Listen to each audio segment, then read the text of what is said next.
Bien, muy buenas tardes. Son las 19 horas del lunes 6 de abril. Estamos en la Ciudad de México, en el Palacio Nacional, e iniciamos la conferencia de prensa diaria sobre la situación de la pandemia de COVID en el mundo y en México. Hoy nos acompaña nuevamente y nos da mucho gusto el director de prestaciones médicas del Instituto Mexicano del Seguro Social, nuestro amigo y colega, el doctor Víctor Hugo Borja Aburto. Bienvenido, doctor Borja. Buenas noches. Y también nuestro director general de epidemiología, el doctor José Luis Salomía. Hoy vamos a tratar el tema básico con el informe epidemiológico y el doctor Borja también nos va a compartir un video que es relevante para el tema de medidas de control de infecciones o medidas de protección específicas en la persona. Y después abrimos a preguntas y respuestas. Le pido al doctor Salomía si nos presenta el informe. Con su permiso, señor subsecretario. Gracias. Buenas noches con todas y todos. Tenemos el panorama internacional, como es ya costumbre en esta actualización de estadística y datos de la conferencia. Vemos cómo cayó ligeramente la proporción, aunque prácticamente se mantiene cerca de las 3/4 partes de los casos confirmados en el mundo. Continúan presentándose en los últimos 14 días, por lo tanto continuamos comentando de que la pandemia se mantiene activa y todavía está en su momento produciendo enfermos y por lo tanto casos confirmados. La tasa de letalidad global también tuvo un incremento, 5.6%, y vemos cómo en el transcurso de los últimos días la tendencia que tiene la región de las Américas, que es precisamente el color rojo, ha mantenido una tendencia ascendente constante, la podemos ver claramente en la parte inferior, llegando prácticamente ya a representar la región de las Américas casi la mitad de la transmisión o de los casos confirmados en las últimas 24 horas, y vemos también a su vez cómo el continente europeo empieza a reducir esa cantidad de casos en las últimas 24 horas, lo cual también va de la mano con lo que sabemos que hay varios de los países europeos que ya empiezan también a tener una desaceleración en sus mecanismos de transmisión y además en la carga diaria de casos que empiezan a suceder, y así como ha pasado con otras regiones, lógicamente la región de las Américas se perfila a tener la mayor transmisión en las siguientes semanas. En la siguiente diapositiva vemos la actualización de nuestro panorama nacional, 2.439 casos confirmados, así también se han dado resultados negativos a 11.741 personas y lamentablemente se suman para hacer un total acumulado 125 defunciones. Ya son más de 20.000 las personas que han sido en su momento estudiadas como casos sospechosos de la enfermedad. Nuestro mapa, nuestra distribución geográfica por carga de enfermedad, también vemos cómo empieza ya a pintar algunos colores diferentes al verde en algunos estados de la República, tanto en el sur, en el norte, como en el este y el oeste. En la siguiente diapositiva vemos la distribución por estado, pero con carga de enfermedad para cada uno de ellos, es decir, los números totales de casos confirmados en cada una de las entidades federativas. Ya veíamos que desde hace algunos días la Ciudad de México empezaba a tener un repunto importante en estos casos. Sin embargo, siempre hemos comentado que esto también lo tenemos que ver en el contexto de la base poblacional, ¿no? Si hay muchas más personas y sobre todo estas personas están más concentradas en un área geográfica, lógicamente la dispersión se va a favorecer y en su momento vamos a tener más casos. Por lo que si vemos esta misma gráfica, pero por la tasa de incidencia acumulada, que es la siguiente diapositiva, en este caso por cada 100.000 habitantes, vemos cómo la distribución para efecto de varios estados cambia, aunque sí, la Ciudad de México ya y con esa carga de enfermedad, aún teniendo las poblaciones más grandes y concentradas del país, sigue todavía estando en la parte superior de la gráfica con esta tasa de incidencia de 6.75, pero hay otros estados como Baja California Sur, Quintana Roo, Tabasco, que por tasa de incidencia acumulada pasa también a los primeros lugares de afectación. La tasa de incidencia nacional, es decir, la que se observa en todo el país, en este caso por 100.000 habitantes es de 1.91 y esa también la vamos a estar viendo incrementarse en la medida que vamos transitando por la epidemia y vamos de un escenario 2 caminando hacia un escenario 3. La siguiente, por favor. Aquí vemos la distribución por grupos de edad. Prácticamente no ha tenido, a pesar de que se han ido sumando los casos, la distribución se ha mantenido, si recuerdan los días anteriores, prácticamente en la misma situación. Población adulta joven, que es la que se enferma, tenemos una barra importante en los mayores de 65 años también, y prácticamente los hombres representan un poco más de carga de enfermedad con un 58%, y los menores de edad los que son menos afectados hasta el momento. La siguiente, por favor. Tenemos la distribución por grupo de edad, pero ahora también considerando el tipo de atención médica que tuvieron que requerir, en este caso los hospitalizados, que es un 26%, cuando vemos qué grupos de edad son los que han tenido que ingresar a este segundo nivel o tercer nivel de atención, vemos cómo también se incrementa ahora sí de manera importante, prácticamente ya estar a la par en los mayores de 65 años, de también a su vez los casos ambulatorios de ese grupo de edad. Esto va cada día reforzando que mientras más edad tiene uno, y podemos ver también cómo es una curva ascendente de las barras amarillas que se va incrementando en la medida de que se va incrementando la edad, se incrementa el riesgo también de no solamente ser un caso que desarrolle una enfermedad leve, sino que va a requerir de hospitalización porque de seguro desarrolló algún signo de alarma o la condición o la complicación de neumonía está requiriendo que la persona sea ingresada, y lo podemos ver fácilmente en la gráfica. En la siguiente diapositiva vemos precisamente un poco la distribución de cómo se han comportado estos casos que han sido hospitalizados. Ya veíamos que la gran cantidad sí son ambulatorios, pero de las proporciones que se han hospitalizado, hay un 13, casi un 14% que sí tienen la característica de ser graves, 330 personas, y tenemos también en situación crítica, que serían los pacientes que están intubados con ventilación mecánica asistida, que es de la condición más crítica de la enfermedad, 89 personas que representan el 3.65 del universo del escenario de los casos confirmados. En la siguiente diapositiva empezamos a ver ya la distribución de las defunciones. Se mantiene la tendencia a mayor edad, tenemos mayor carga de defunciones. Recordemos que este ha sido un factor de riesgo que siempre se ha identificado, y en este caso sí, las 3/4 partes de las personas que han fallecido han sido hombres. Aquí tenemos también sí una tendencia que se va hacia este grupo. En la siguiente diapositiva vemos las defunciones asociadas a las comorbilidades o factores de riesgo que han tenido estos pacientes. Hipertensión, diabetes y obesidad destacan pronunciadamente, son las que más han estado presentes en la comorbilidad, y recordando que casi el 80% de las defunciones inclusive han tenido 2 comorbilidades asociadas, no solamente una comorbilidad. Entonces de ahí siempre el llamado que se hace todos los días a, si yo soy una persona que pertenece a uno de estos grupos de riesgo, con mayor razón debo de quedarme en casa, y mi familia debe de ser un cerco protector y además cuidador para mi persona. La siguiente diapositiva vemos también las defunciones, cómo se distribuyen por entidad federativa, pero así como lo veíamos con la tasa de incidencia, en la siguiente diapositiva también vemos la tasa de letalidad que en este caso hay para las defunciones por estado, en donde no necesariamente están a la cabeza las entidades federativas que han presentado la mayor cantidad de defunciones, sino más bien, cuando hablamos de letalidad, cuántas de las personas que se confirmaron que enfermaron de COVID-19 lamentablemente terminaron falleciendo, y aquí podemos ver esa distribución.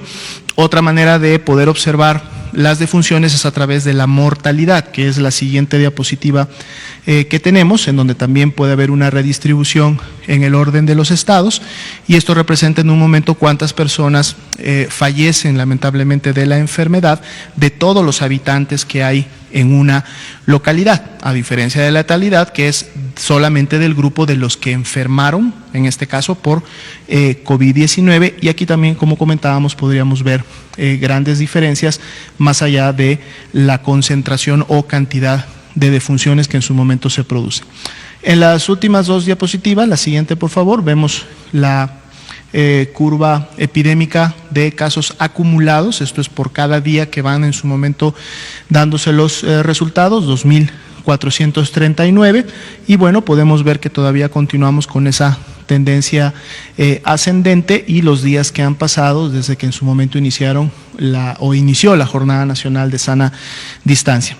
La siguiente y última diapositiva es también la curva de casos acumulados, pero además en la parte inferior y en barras de color naranja nos muestra la carga incidente, es decir, la cantidad de casos que se han confirmado día por día, en donde, si ustedes pueden notar, también tenemos para prácticamente los últimos 5 días una tendencia ascendente, ¿no?, que se va dando día con día en la medida que se van confirmando los casos, no muy pronunciada aún, pero hay que, si lo vemos en el gráfico, se consideraría ascendente como tal. Ese sería el panorama nacional para hoy. Gracias, doctor Alumía. Le pido al doctor Borja si es tan amable de presentarnos. Muchas gracias. Como ustedes saben, todas las instituciones nos estamos preparando para hacer más espacio en los hospitales para atender a los pacientes COVID. Para eso hemos liberado algunos espacios, hemos diferido algunas cirugías que pueden esperar, que no ponen en riesgo la vida, cirugías, por ejemplo, de ortopedia, y hemos también, en algunos casos, la consulta externa reprogramado. Hemos hecho espacios también a través de la orientación médica telefónica o de la receta resurtible. Pero hay unas áreas que son importantes no diferir.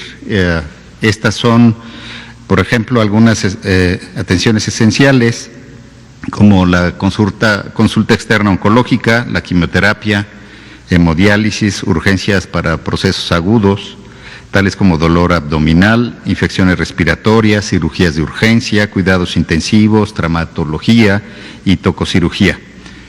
Sin embargo, la consulta externa de algunas especialidades se va a mantener, y para lo cual hemos desarrollado un video para la protección de médicos y pacientes. Este video está dirigido a personal de la salud que no atiende pacientes COVID, que está fuera de las áreas de atención de pacientes COVID. Los invito a verlo. Atención en consulta externa donde no se atiende a paciente por COVID-19.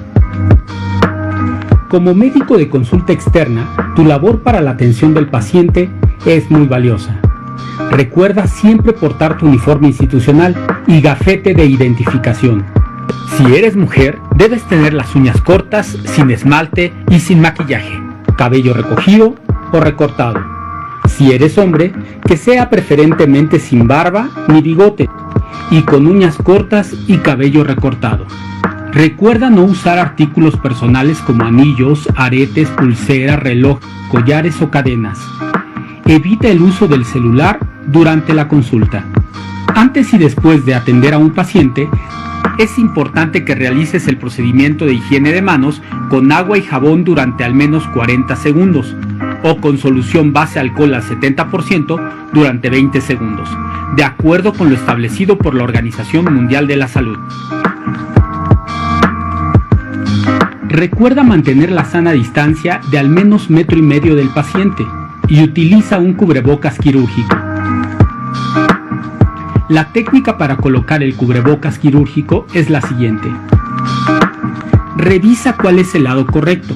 Las costuras gruesas corresponden a la parte interna del cubrebocas quirúrgico. Sujeta las cintas elásticas y pásalas por detrás de la cabeza o de las orejas, de acuerdo al modelo. Es muy importante que tus manos no toquen la parte interna. Debe quedar completamente ajustado a tu cara, cubriendo la nariz y boca. Evita tocar el cubrebocas quirúrgico mientras lo traes puesto. Si es necesario ajustarlo durante tu jornada laboral, realiza higiene de manos con solución base alcohol al 70% o con agua y jabón. Debes traer el cubrebocas quirúrgico durante toda tu jornada laboral. Aunque traigas el cubrebocas quirúrgico, tapa boca y nariz al toser o estornudar con el ángulo interno del brazo. Evita traer el cubrebocas en el cuello, en la cabeza o en algún otro lugar. Para retirar el cubrebocas quirúrgico debes: realiza la técnica correcta de higiene de manos.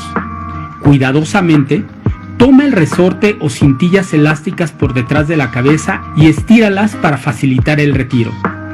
Es importante que no toques la parte externa. Deséchalo inmediatamente en el bote de basura.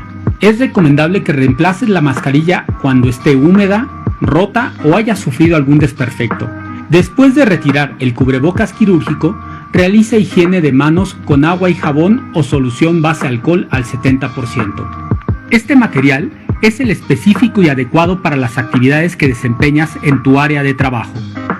Es muy importante emplearlo adecuadamente y no usar modificaciones o variantes de este último. En caso de que realices exploración física del paciente, es necesario hacer higiene de manos con agua y jabón o solución base alcohol al 70% en los 5 momentos de la atención. Al salir de tu lugar de trabajo, no portes tu uniforme institucional. Colócalo en una bolsa de plástico cerrada.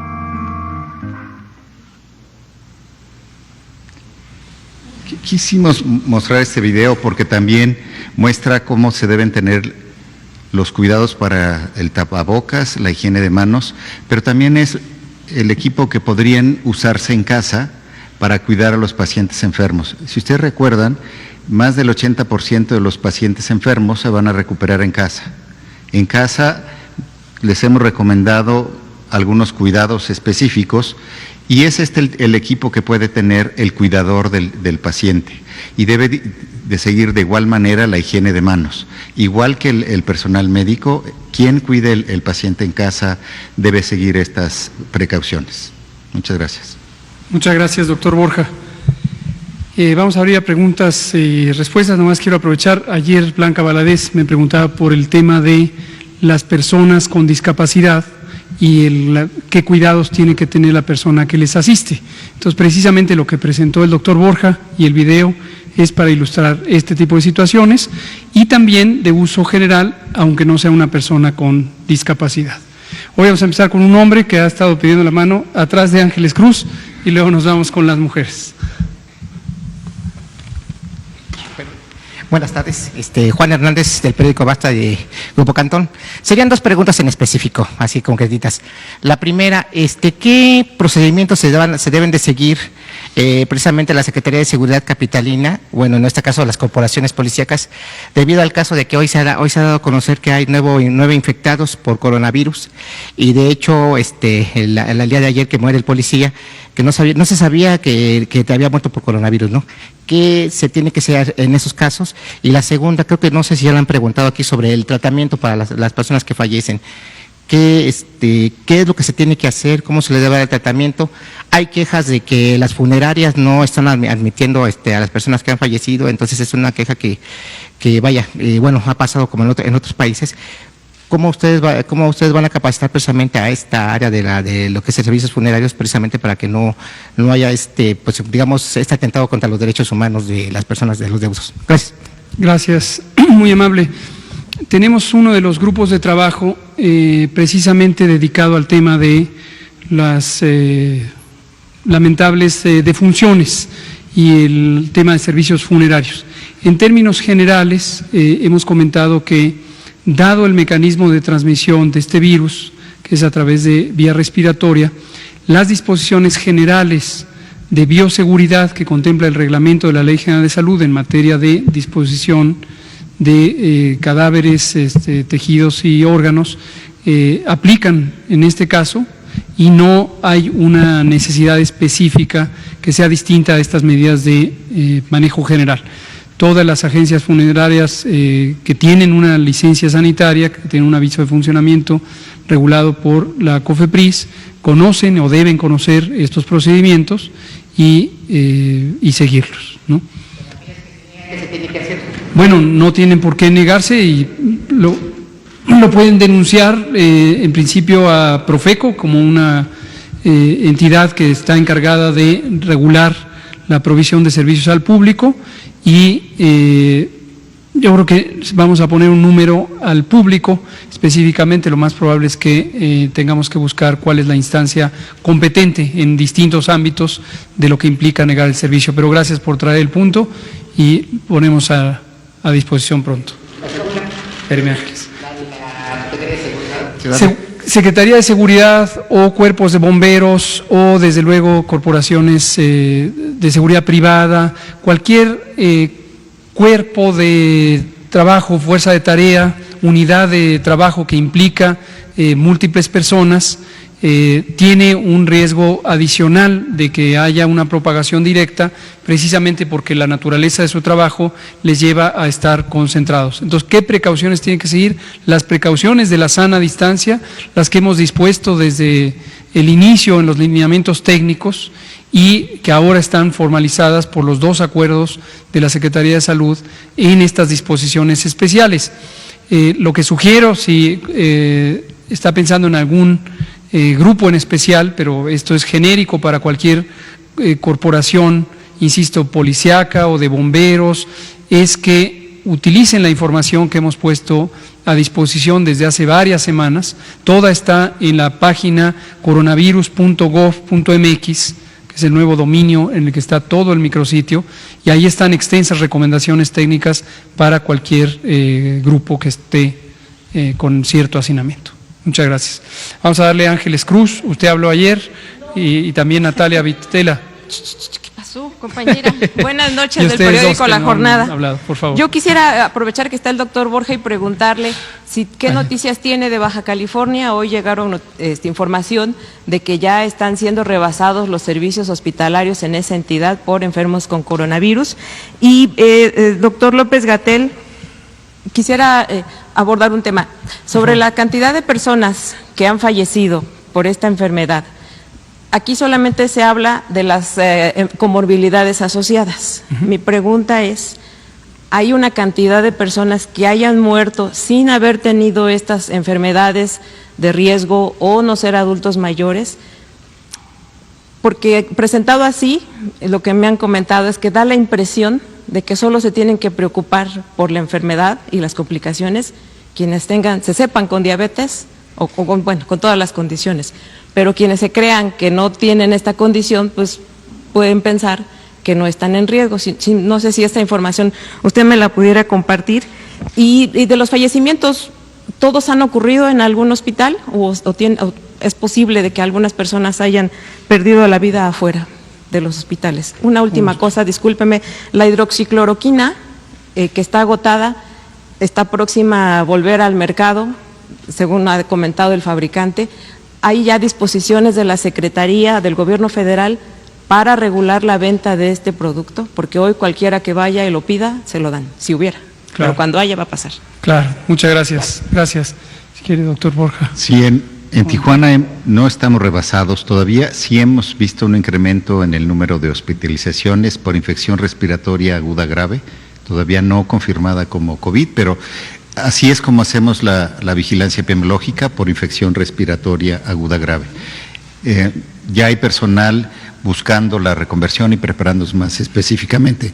El director general del IMSS, Zoé Robledo Aburto, va a hacer un pequeño mensaje para mostrar cómo nos estamos preparando esta noche. Sí. Muchas gracias. El doctor Alomía nos va a comentar sobre… Sí, de hecho, prácticamente podemos encontrar a estas personas que en algún momento no se ha detectado o no tenía el antecedente de una comorbilidad al ingreso en el grupo de edad. Si vemos la distribución de la tabla de grupos de edad, vamos a ver un grupo de 25 a 29 años en donde se han presentado decesos. De hecho, son 3 decesos los que se han presentado en este grupo de edad. Es una proporción muy pequeña en relación a los 125. Sin embargo, hay que recordar que el hecho de no presentar como antecedente algún tipo de comorbilidad en específico no necesariamente quiere decir que no se tuviera.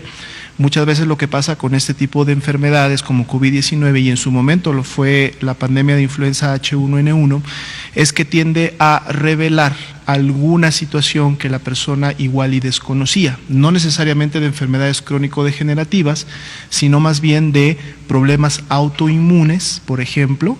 Recordemos que un problema autoinmune, ya sea producido o en su momento por alguna inmunodepresión, como es la enfermedad VIH-Sida, no necesariamente se presenta en grupos de edad avanzada o en grupos de edad mayores. Estas enfermedades pueden presentarse en cualquier grupo. Ahora, si nos vamos a la estadística y lo que está registrado, sí, efectivamente 3 personas no tenían una comorbilidad. 3 personas, que son las del grupo de 25 a 29, no tenían una comorbilidad detectada o por lo menos expresada al momento que se hizo el estudio epidemiológico. Y quisiera aprovechar la pregunta, Ángeles, que me parece también muy importante, para comentar 2 cosas. Una, dirigido a la población, aun cuando hemos insistido en que cerca de 8 de cada 10 personas que presentaran coronavirus o infección por este nuevo coronavirus tendrían una enfermedad leve que se va a resolver de manera espontánea, no olvidemos algo que hemos estado comentando también, la enorme prevalencia de diabetes que existe en la población mexicana, es una de las más altas del mundo, y esto puede llevar a que personas que no se conocen con diabetes pudieran tener diabetes, y el momento de darse cuenta de que lo tienen es precisamente al momento de tener la infección o la enfermedad que se comporta grave, y que es el caso. Entonces, un elemento que puede ser útil para identificar este posible riesgo es la asociación familiar. Si usted pertenece a una familia en la que existen antecedentes de diabetes, sería pertinente que tenga un mayor sentido de cuidado, en el sentido de que si llega a presentar los síntomas de COVID, los síntomas son fiebre, tos, dolor de cabeza, dolor de cuerpo, mantenga un mayor estado de alerta si es que usted tiene familiares de primera línea, papá, mamá, hermanos, que tengan diabetes. Lo más probable es que si usted es una persona menor de 40 años, tenga una baja probabilidad de tener diabetes, al menos en ese momento, pero como una precaución adicional sería útil considerarse como alguien que debe tener un mayor cuidado. Y la otra cosa que quiero comentar es mi agradecimiento al Instituto Nacional de Salud Pública. Este instituto que tiene como misión, pertenece a la Secretaría de Salud y tiene como misión precisamente generar conocimiento científico y formar profesionales para las políticas públicas de salud, nos ha estado dando un acompañamiento científico muy vigoroso, las modelaciones matemáticas, algunas de ellas ha sido con la ayuda del instituto, y lo relaciono porque precisamente estamos ahora trabajando junto con el instituto en hacer un análisis ya más específico de cuáles son las distintas comorbilidades o estas enfermedades que padecen las personas con COVID, que tienen desenlaces fatales, y hay algunas que son de especial importancia.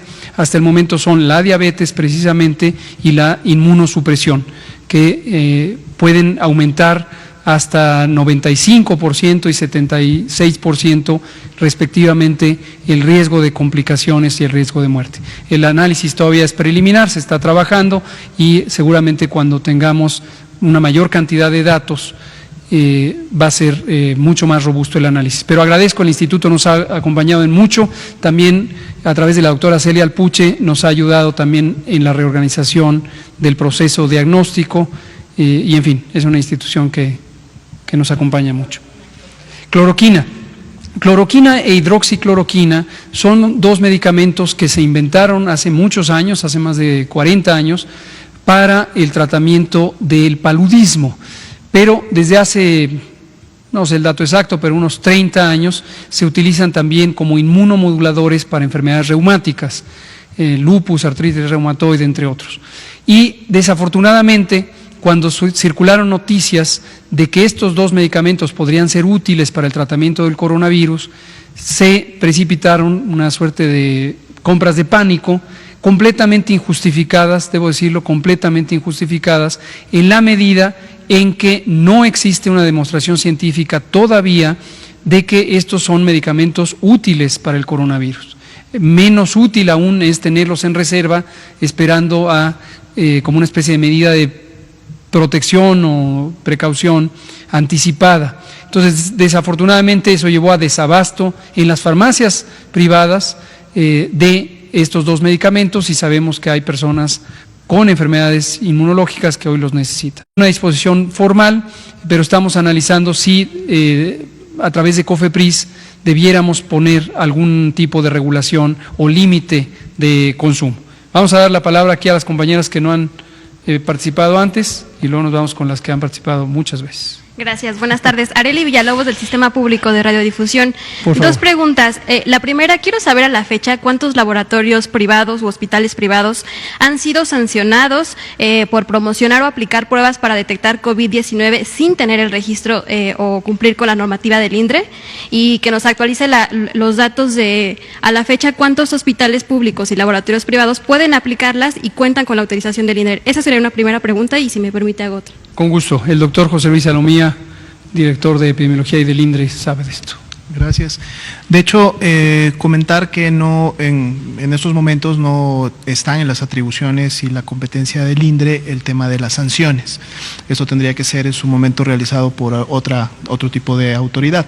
Lo que el INDRE sí realiza es precisamente el proceso de evaluación comparativa, a través del cual revisa los procedimientos con los cuales estos, ya sean laboratorios privados o hospitales privados que cuentan con servicios de laboratorio, realizan el procedimiento de la muestra, verifican los tipos de insumos, reactivos, enzimas, primers, etcétera, todo lo que se requiere para hacer la prueba y que estos estén lógicamente avalados dentro de la metodología, y entonces otorga o no la certificación que no es una certificación en sí, sino es más bien una evaluación comparativa diciendo el procedimiento como tal está siendo el correcto, está en apego al protocolo conocido y por lo tanto entonces el laboratorio puede emitirlo.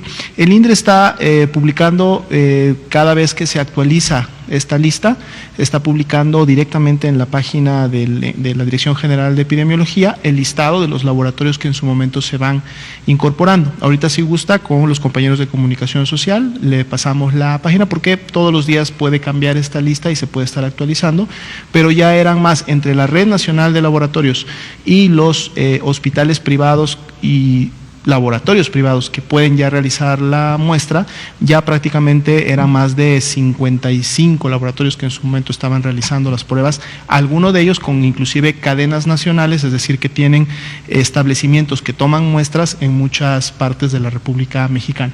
Pero con gusto le compartimos la liga, en donde ahí se puede estar viendo constantemente la actualización, el listado, y viene el nombre completo de la empresa o los laboratorios que en su momento tienen esta evaluación comparativa. Y para conocer justamente los laboratorios que han sido sancionados, esto lo digo porque la semana pasada conocimos de un caso de un laboratorio que promocionaba pruebas vía WhatsApp.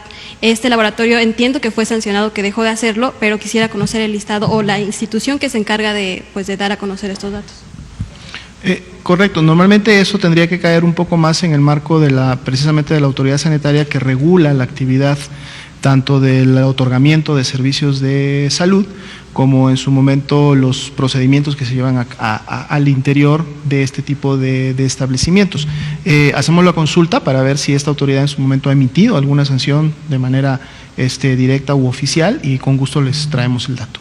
Y ya por último, la segunda pregunta. Ayer también se dio a conocer que un zoológico de Nueva York, en Estados Unidos, determinó que algunos felinos, al menos 6 felinos, dieron positivo a la prueba de COVID-19.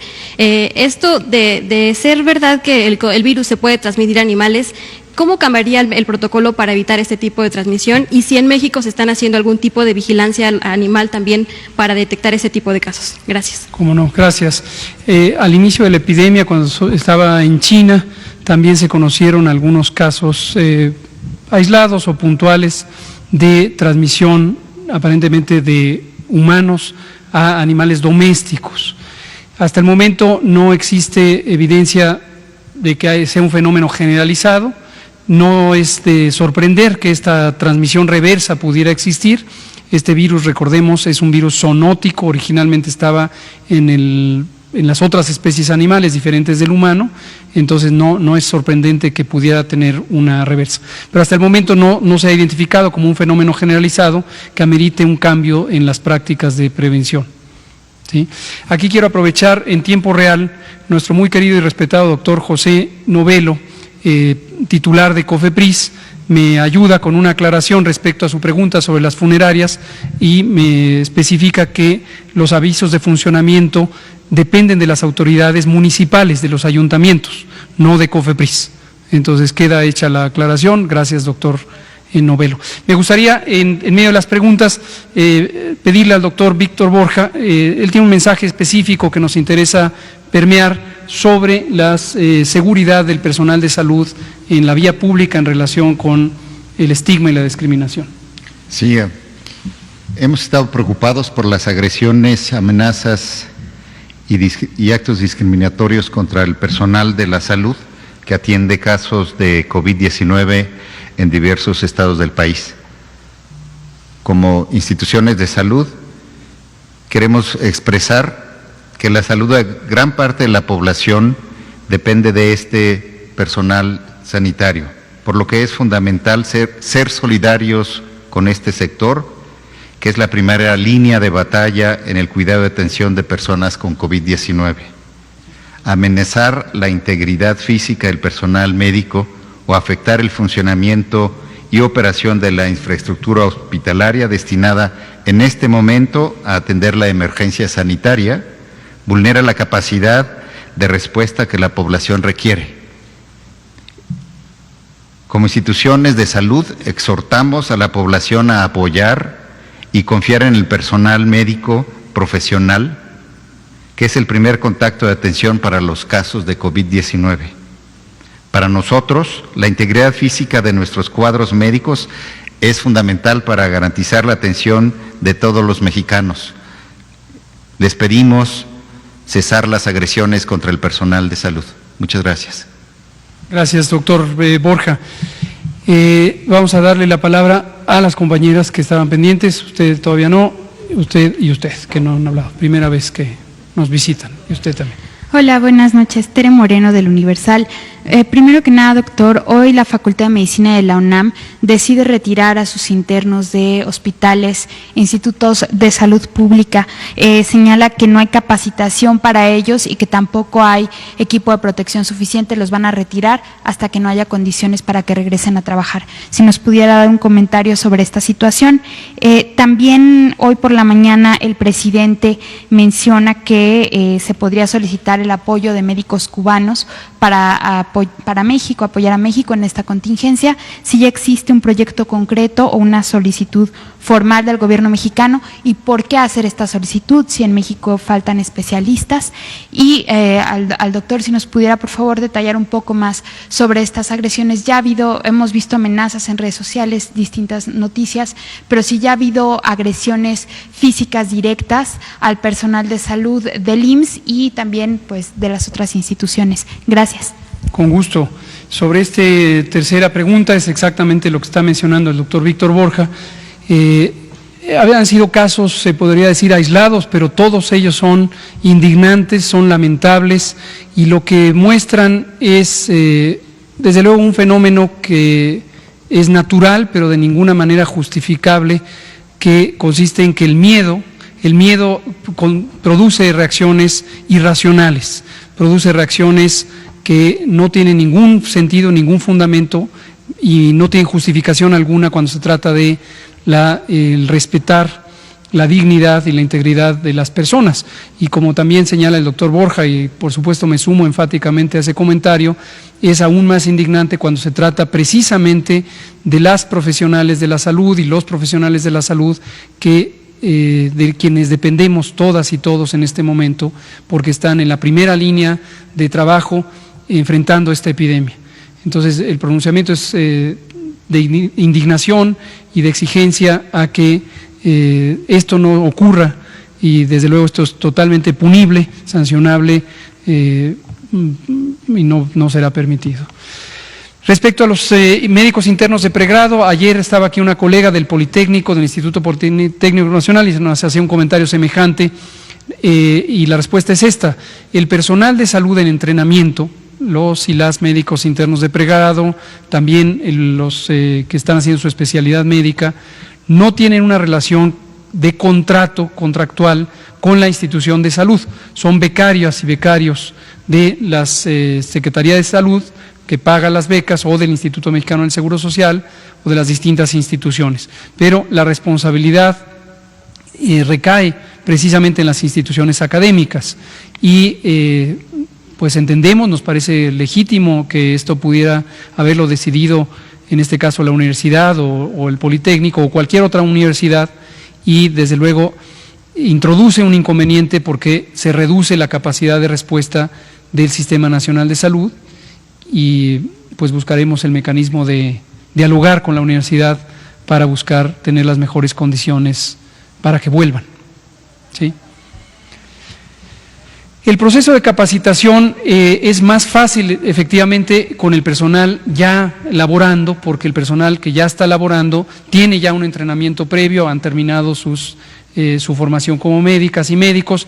Los internos y las internas de pregrado, desde luego son estudiantes de los últimos grados, concretamente el 5º año de la carrera de medicina, en el caso de la universidad, y cumplen un papel muy valioso, pero es esperable que no tengan a lo mejor todo el dominio de las distintas condiciones que se deben cuidar, especialmente en el tema de bioseguridad, tal como se ilustra en este video.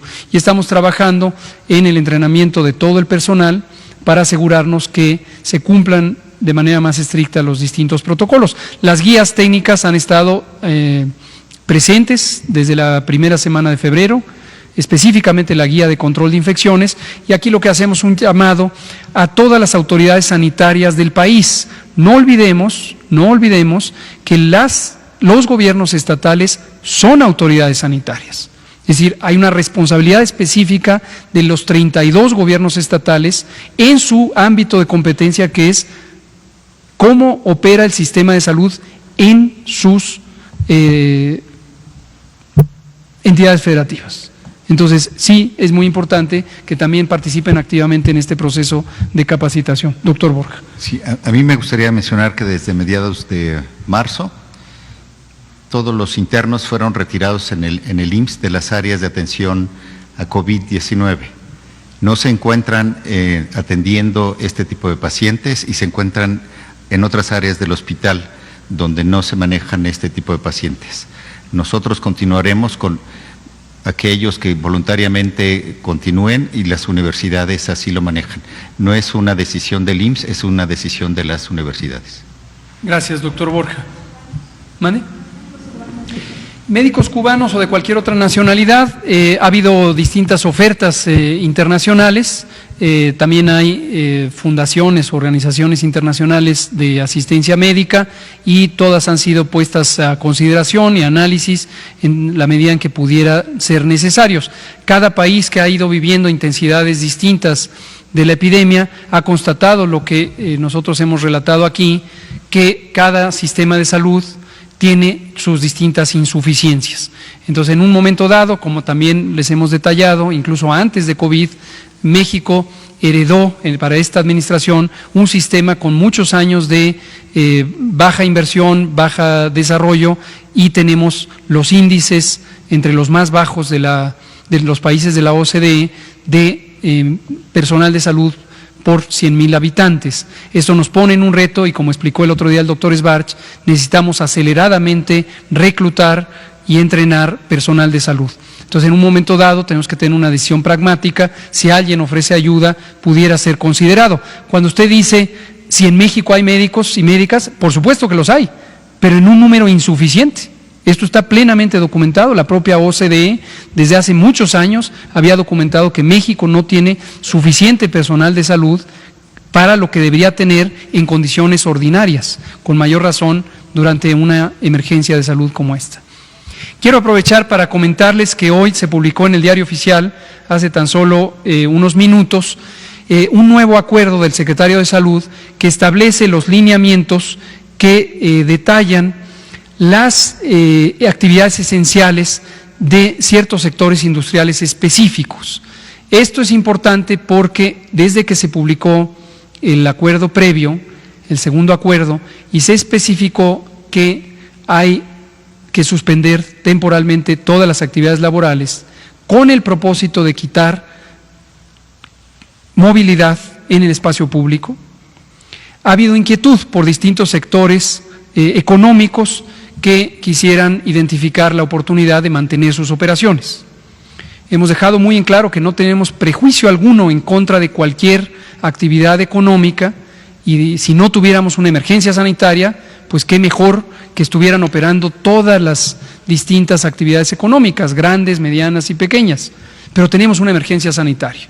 Entonces, todas las empresas de cualquier tamaño, es importante que hagan su contribución y hagan su parte y sean contribuyentes de la solución de este problema que nos aqueja a todos. Si se relaja el cumplimiento de las medidas extraordinarias de seguridad sanitaria, lo que vamos a tener es una afectación para todas y todos los que vivimos en el país. Como hemos dicho, este es el momento de mantenernos en casa, que no haya actividades, que se adapten las condiciones para que se trabaje en casa. El gobierno ya hizo lo suyo, el gobierno está todas las actividades posibles que no son críticas y que requieran al personal en las instalaciones han sido suspendidas. Entonces pedimos que las empresas comprendan que es un momento extraordinariamente importante y nos parece entendible que cada quien identifique sus actividades como esenciales, pero tenemos que reducir al mínimo posible la actividad laboral. Entonces, solo algunas que requerían una especificación muy concreta fueron identificadas en este lineamiento que se publica hoy día. Vamos por acá, usted no ha hablado y usted también. Usted es más que mañana. Gracias, buenas noches. Bianca Aguirre de Notimex TV. Algo muy importante, el metro pues va a bajar el flujo de trenes, hay un plan de contingencia antes de la fase 3 o para la fase 3, esa sería una pregunta. Y otra, hay un problema de salud pública desde hace muchos años, que es que la gente escupe en la calle. Y no solamente en la calle, sino también en el transporte. ¿Esto es un medio de contagio en este momento de la pandemia? Gracias. Gracias por la pregunta. Abordo la segunda antes que la primera. Yo no identificaría el escupir en la calle como un problema de salud pública en sí mismo. Desde luego, potencialmente podría ser un mecanismo de contagio, no muy eficiente comparado con otros, con el de transmisión directa por la vía respiratoria o a través de las manos o incluso a través de superficies inertes. Por cierto que no debemos también confundir, no hay ninguna recomendación específica de limpiar los zapatos o ponerse botas especiales o protección hacia el calzado. En general asumimos que lo que está hacia abajo, hacia el piso, está contaminado con múltiples microorganismos, no solamente el nuevo coronavirus. Entonces, quizá es más un problema de higiene pública, pero no consideramos que tenga una importancia crucial en este momento. Y lo otro es sobre el metro y también el otro transporte público, los microbuses, los camiones. Justamente no hay la necesidad de reducirlo porque sería adverso. Retomo sobre cuál es la lógica de la medida de seguridad sanitaria. Si nos enfocamos a la población económicamente activa, en México la población económicamente activa está formada por cerca de 57 millones de personas. La medida de seguridad sanitaria está destinada a temporalmente suspender la actividad laboral en todos los sectores público, social y privado, porque eso lo que va a resultar es en que no exista la demanda de personas en el espacio público, en el transporte, en el trabajo y cualquier punto intermedio entre la casa y el trabajo. Si en un momento dado redujéramos la disponibilidad de transporte, esto sería adverso, porque lo que llevaría es a que se conglomerara más las personas en la parada del camión, que estaría atiborrada, en el andén del metro, que estaría aún más atiborrada de lo que suele estar. Entonces no se considera que esto sea una medida útil, seguirá operando de manera normal. Lo importante es reducir la afluencia hacia el metro y no reducir el funcionamiento del metro. Muchas gracias. La compañera, por favor. Gracias, buenas noches. Paola Betancourt de Multimedios Televisión. Mi primera pregunta es para el doctor Víctor Hugo Borja. Quisiera preguntarle, pues, ¿qué está pasando con los insumos de los médicos? Ya que incluso el día de hoy pudimos ver una protesta justamente en el Hospital 76 del IMSS. ¿Qué está pasando con los insumos para los médicos para que puedan estar protegidos?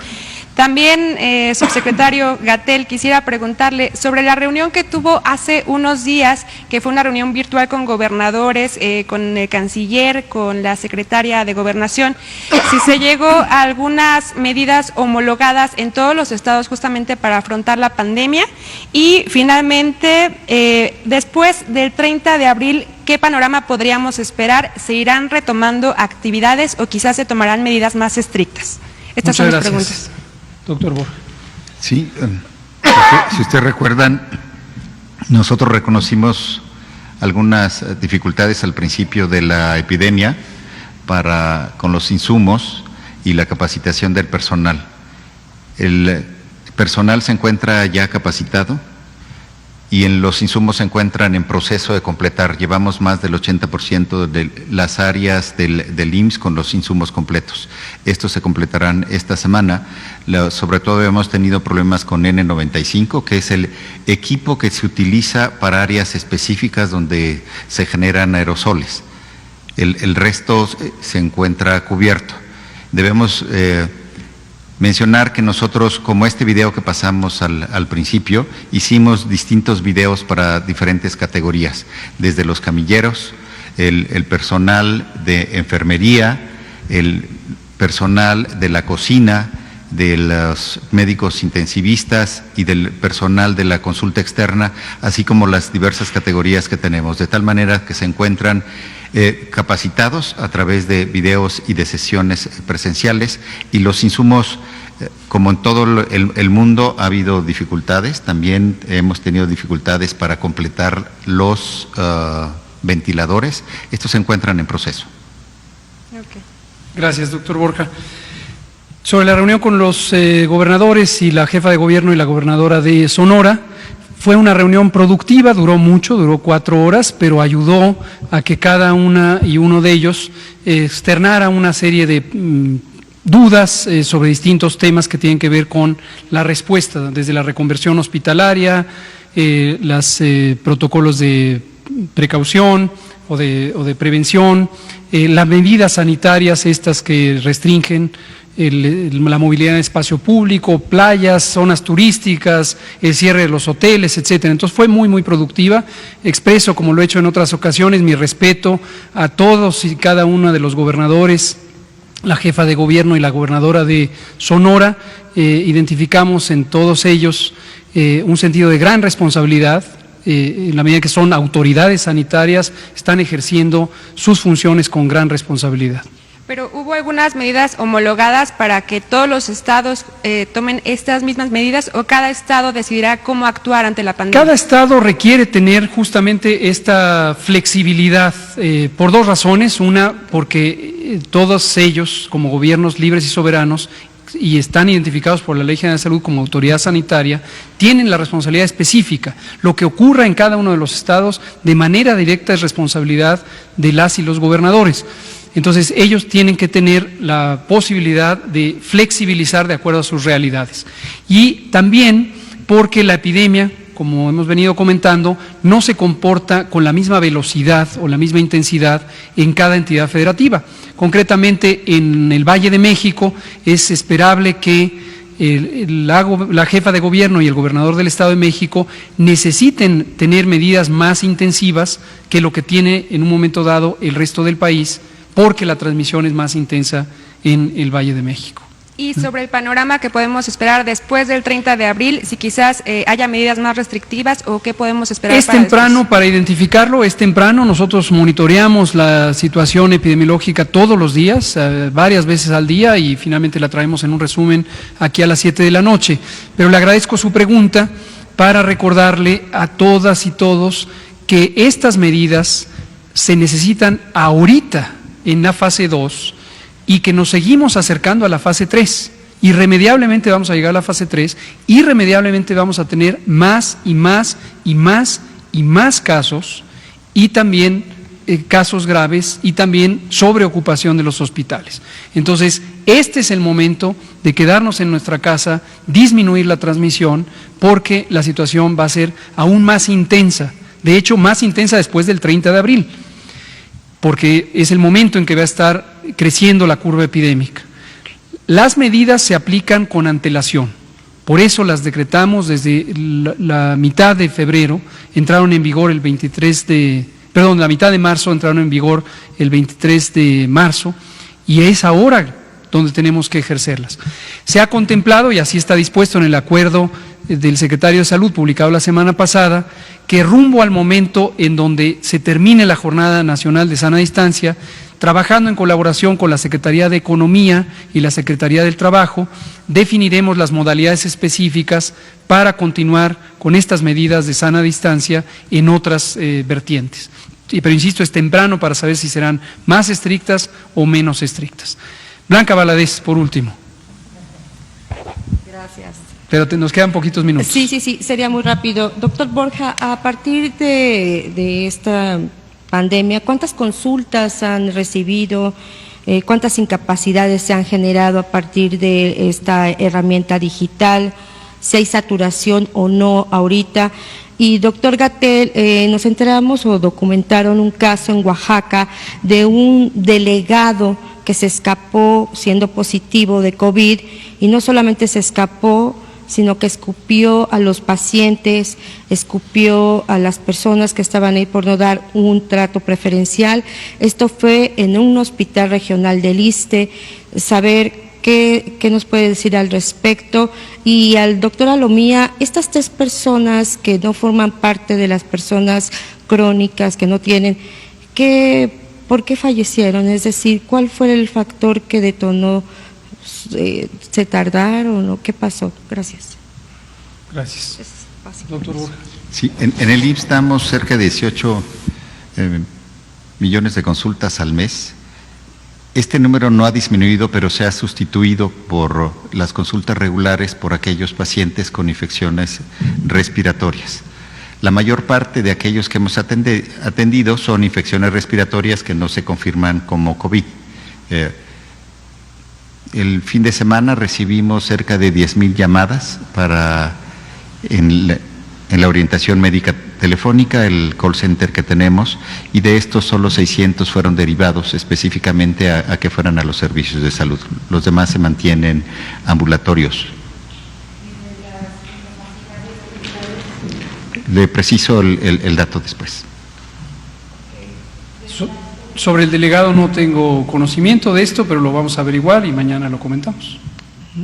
Bueno, la causa de la defunción en todas, de hecho, las defunciones que se han presentado hasta el momento, incluidas estas 3 que no tenían un antecedente de comorbilidad al momento de la consulta, han sido siempre la neumonía, es decir, la complicación que se da por la infección de COVID-19 es la progresión hacia una neumonía, la cual se agrava, causa una serie de daños en el parénquima, en las células pulmonares.